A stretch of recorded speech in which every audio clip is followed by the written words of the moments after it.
안녕하세요, 전북대학교 학우 여러분. 저는 여러분께 지난주 뉴스를 전달해드릴 전북대학교 방송국 아나운서 임채민입니다.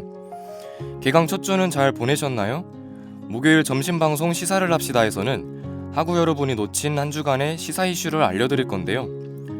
한 주 동안 사회를 뜨겁게 달군 소식 알고 계신가요? 이미 알고 계신 분도 있겠지만 잘 모르시는 분도 많을 텐데요. 그렇다면 오늘 시사를 합시다. 집중해서 들어주시길 바라겠습니다. 그럼 그동안 어떤 일이 있었는지 저희와 함께 알아보러 가실까요?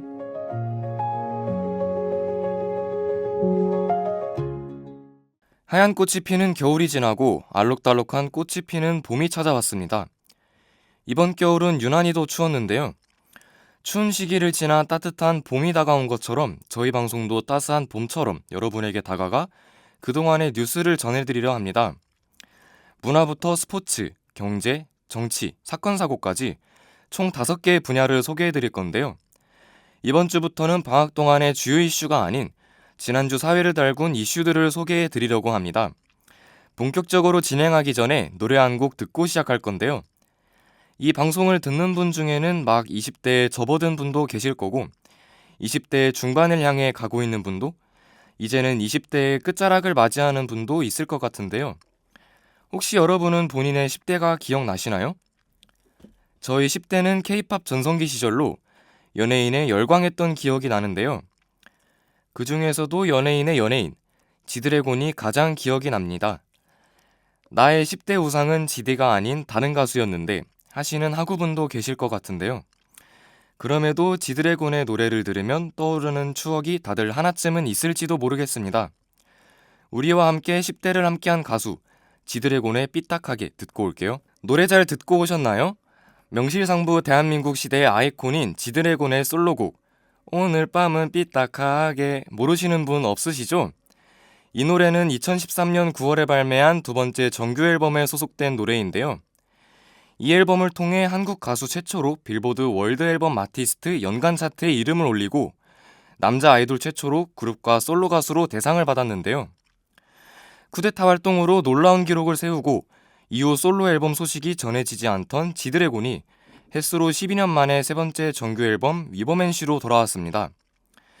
음원 차트 줄 세우기 개념을 알렸던 지드래곤은 위버맨시로도 여전한 파워를 보여줬는데요.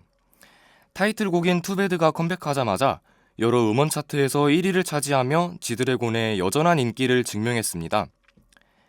이뿐만 아니라 앨범 위버맨시의 모든 수록곡도 멜론 일간 차트에서 20위권에 들었는데요. 가수의 매력을 보여주는 뮤직비디오 또한 유튜브 인기 급상승 동영상 1, 2위를 차지하고 앨범 판매도 첫날에만 62만 장이 넘는 수치를 보여주었습니다. 이는 우리나라에서만 인기가 있는 것이 아님을 알 수 있는데요. 앨범 위버맨시에 대해 더 알아볼까요? 앨범 발매 당일 아이튠스 월드와이드 앨범 차트 1위, 월드와이드 애플뮤직 앨범 차트 7위, 미국 유튜브 인기 급상승 동영상 2, 3위를 차지하는 등 수치가 세계적인 왕의 귀환임을 증명했습니다. 지드래곤이 처음 작사 작곡한 노래는 2007년 빅뱅의 거짓말인데요. 당시 지드래곤은 20살로 이번에 대학에 입학한 대부분의 학생과 나이가 같습니다. 솔직히 대단하다고는 생각했지만 이렇게까지 어린 나이일 줄은 상상도 못했는데요.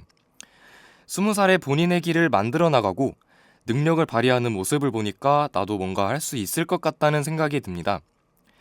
사회에서 보기에 20살은 너무 어린 나이이지만 내가 하고 싶다는 의지만 있다면 못할 것도 없을 것 같습니다. 여러분도 지드래곤처럼 본인이 원하는 길을 향해 나아가길 바랍니다. 조이의 안녕 듣고 올게요. 노래 듣고 왔습니다. 저는 e스포츠가 개막을 하면 항상 가슴이 두근거리고 벅찬 감정이 차오르는데요. 바로 야구입니다. 3월 8일 한국 프로야구 시범 경기가 개막했는데요. 작년 한국 프로야구가 1,000만 관객을 달성하며 이는 KBO 역사상 처음이라고 합니다. 그 기세를 이어서 올해 첫 경기부터 매진이 된 구장이 있다고 하는데요. 청주에서 열리는 하나와 두산의 경기는 티켓 판매를 시작한 지 5분도 되지 않아 매진됐습니다.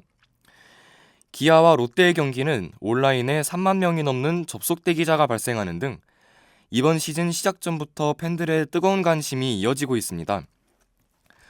이번 시범 경기에서 눈여겨볼 점은 KBO 리그에 처음으로 실전 도입되는 피치클록인데요. 피치클록이란 투수는 주자가 있으면 25초 이내에, 주자가 없으면 20초 이내에 투구를 해야 하는 규칙입니다. 또한 타자는 33초 이내에 타석에 들어서야 합니다. 피치클록 규정을 위반하면 투수는 볼 1개, 타자는 스트라이크 1개의 제재를 받습니다. 경기 가속을 위해 도입된 피치클록은 지난해 시범 경기에서 경기당 평균 24분을 단축하는 효과를 보였습니다. 이번에 3월 8일 열린 시범 경기 결과를 알려드릴 건데요. 작년 우승팀인 기아와 롯데의 경기에서 조세진 선수의 동점타를 앞세워 롯데가 3대4로 기아에게 승리했습니다. 다음으론 두산과 한화의 경기인데요. FA를 통해 KT에서 한화로 이적한 엄상백 선수가 선발 투수로 등판했습니다.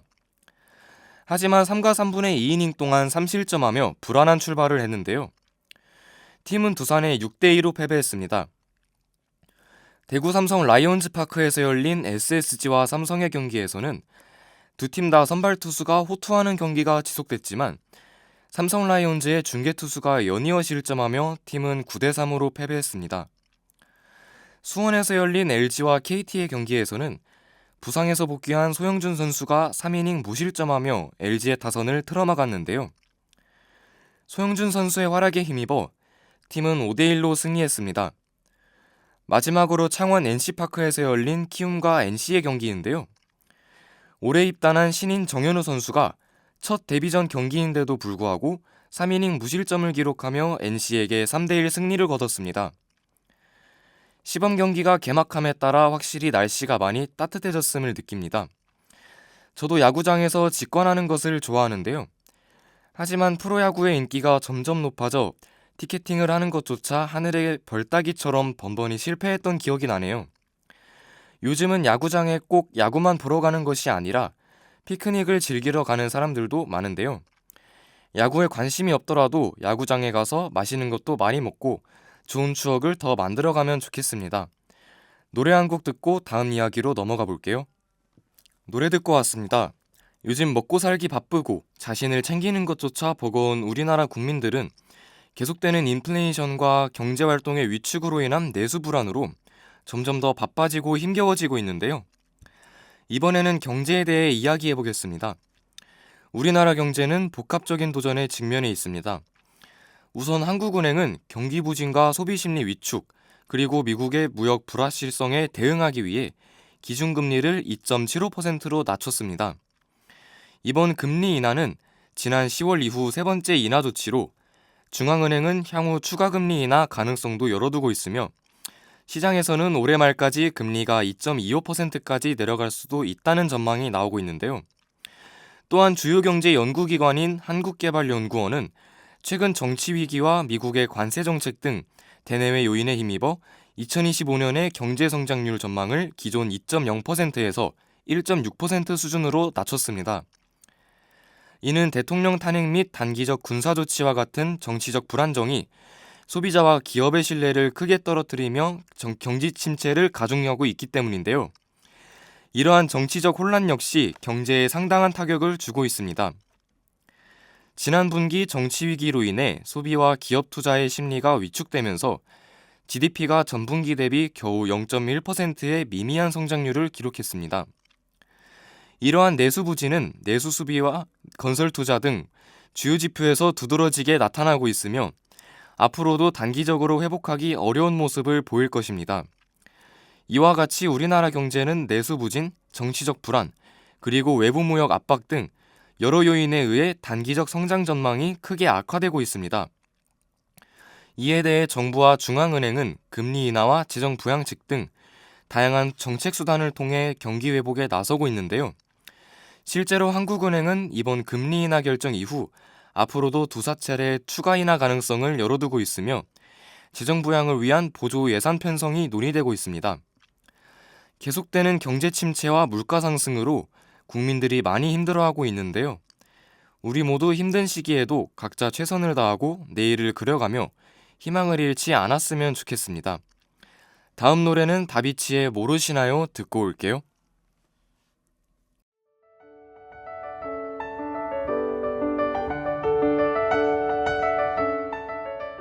지금은 1시 35분. 여러분은 시사를 합시다와 함께하고 계십니다. 하루하루를 살아가다 보면 사회 이슈에 대해 신경 쓸 여유가 없어지는 것 같은데요. 이 방송을 통해 학우분이 시사에 대해 많이 알아가시면 좋겠습니다. 그럼 이어서 지난주에 있었던 이슈로 넘어가 볼게요.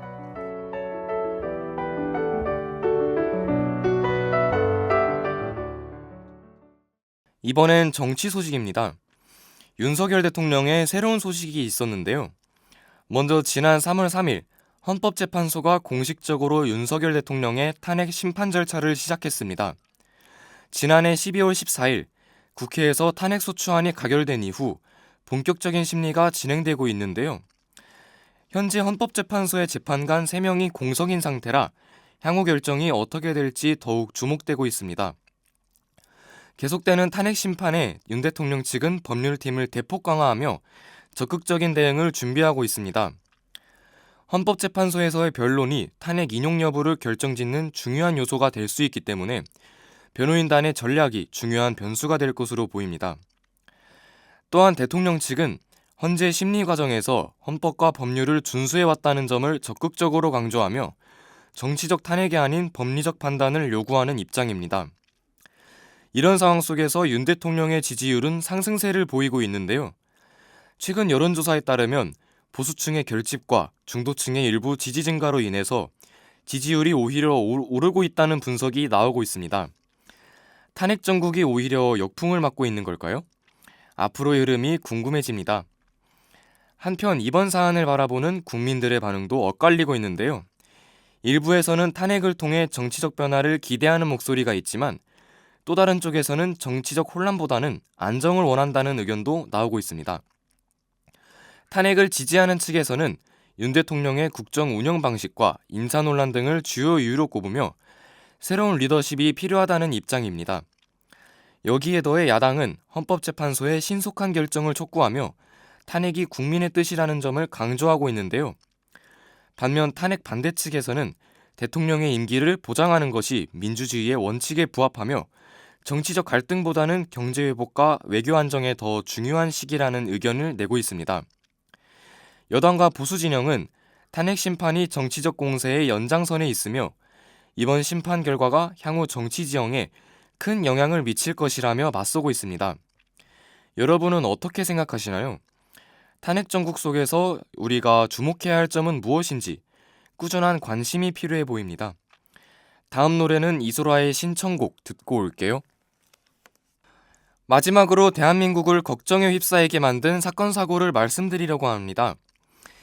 2월 10일 대전의 한 초등학교에서 40대 여교사가 8살 여학생을 살해한 사건 기억나시나요? 우울증을 앓고 있다고 보도된 피의자는 학교에 복직한 지 3일 만에 짜증을 느끼고 수업에 참여하려는 것까지 막자 분노했습니다. 이후 피해자에게 책을 주겠다고 시청각실로 유인한 뒤 살해했습니다. 조사를 받던 2월에는 치료 과정에서 웃음을 보였다는 증언이 보도되었는데요. 이를 본 전문가들은 우울증이 아닌 반사회적 인격장애가 이 사건의 원인이라고 지적하고 있습니다.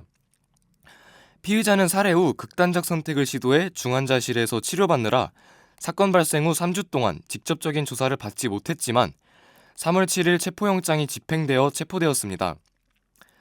이후 8일 영장 실질 심사가 예정되어 있었으나 피의자가 불출석하여 불출석 상태에서 심사가 진행됐으며 피의자는 전부터 묵비권을 행사하며 아무런 입장을 밝히지 않았습니다.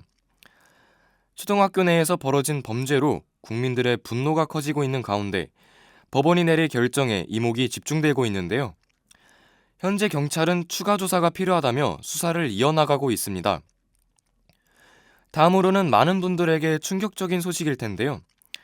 3월 7일 세계일보의 단독 보도를 통해 알려진 사건으로 서울의 한 대형병원 산부인과에서 의사가 성폭행으로 기소되어 환자를 간음한 혐의로 징역형을 선고받았다고 합니다. 이 사건은 2023년 7월 레지던트로 근무하던 A씨가 산부인과 내진실에서 환자 B씨를 추행한 사건인데요. 피의자 A씨는 의료행위를 하며 검사를 위한 장비를 환자의 몸에 삽입했을 뿐이라고 주장했으나 피해자 B씨가 사건 당시와 재판 당시의 진술이 일관됐다는 점, 조사 중 검출된 DNA가 B씨와 A씨의 혼합 DNA라는 점을 들어 재판부는 이를 인정하지 않았습니다. 병원은 치료가 필요한 환자들이 믿고 찾는 공간인데 이런 사건이 벌어졌다는 사실에 충격을 금할 수 없는데요. 오늘 제가 말씀드린 두 사건 모두 피해자와 유가족들이 겪을 상처는 상상할 수 없이 극심할 것 같습니다. 사법부가 엄중하고 정직한 처벌을 내려 이런 일이 다시는 발생하지 않길 바랍니다. 마지막 노래 듣고 올게요.